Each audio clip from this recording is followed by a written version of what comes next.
Okay, so I'm sure everyone here has heard the phrase, "Don't judge a book by its cover," and whether we want to, well, yes, whether we want to or not, our brain automatically makes these judgments. And so you may disregard these assumptions, but more often than not, you're probably right, because facial features can actually reveal basic personality traits. And the correlation between personality and appearance is made by something called the Dorian Gray effect. Now, this is based off of a book called The Picture of Dorian Gray, and for those of you who don't know, it's about a man who trades in his soul for eternal youth, and while he remains young, a portrait of him ages with each of his dissolute deeds, or sins, if you may, and it just eventually becomes so disturbing for him that he destroys the picture and he becomes a replication of it. Now, this concept of the Dorian Gray effect is usually applied to plastic surgery due to the sudden aging effects that happen after treatment wears off.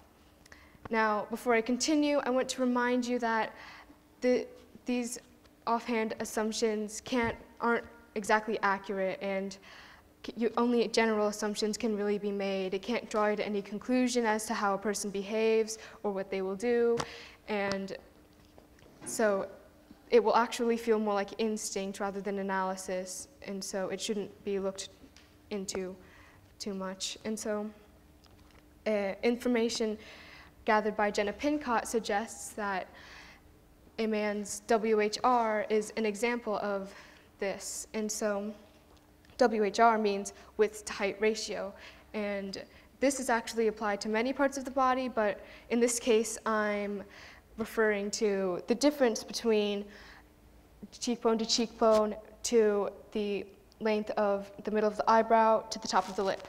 Now, a high WHR is more masculine, and it's a result of high testosterone. And so high testosterone also leads to more aggression, and so those with high WHRs are more aggressive. But what does this have to do with the Dorian Gray effect? Can't you be aggressive and have low testosterone at the same time? Doctors were curious about this, and they ran some tests.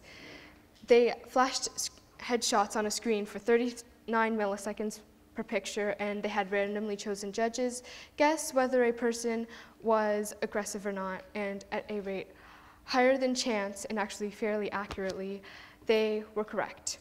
Now, this is because in the facial expressions associated with frustrated or angry emotions can slowly shift one's appearance, and chronic anger actually lingers on the face, causing the brow to lower and the lip to raise, therefore raising the WHR.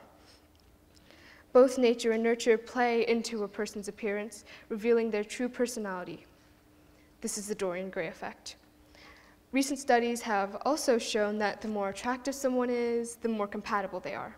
And so in this test, they flashed headshots on a screen for 13 milliseconds, and so they had randomly chosen judges rate the person's appearance. And what was found was that those with the most compatible and the nicest personalities also had the highest ratings in appearance.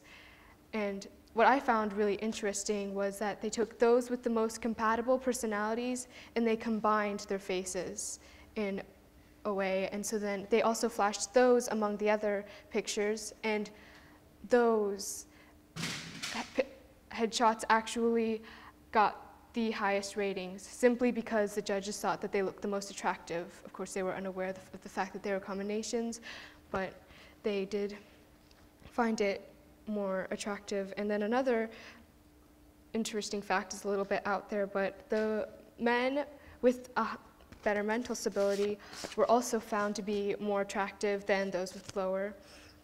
And so this brings us to the question, are attractive people more socially desirable and in turn gain more social experience, or is it that nice people eventually become pretty or attractive? Now, I personally find the former to be more realistic, and through my personal experience, I find it to be correct.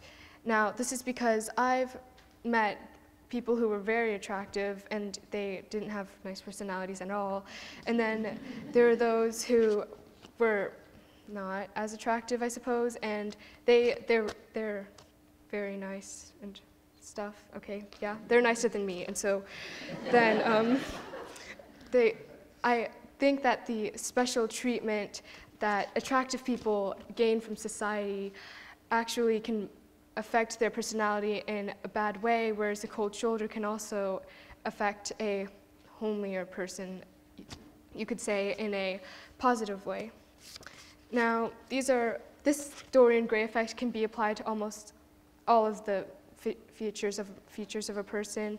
These are really only examples to prove how it actually works, and it becomes most apparent in the later stages of life when you start to develop wrinkles and you can tell what type of person they were based on whether they had crow's feet, smile lines, frown lines, that sort of thing. And so this can't be applied to everyone, but provides a new way of perceiving the world. So next time you think about dismissing an appearance-based assumption, think again, because you just might be right. Thank you.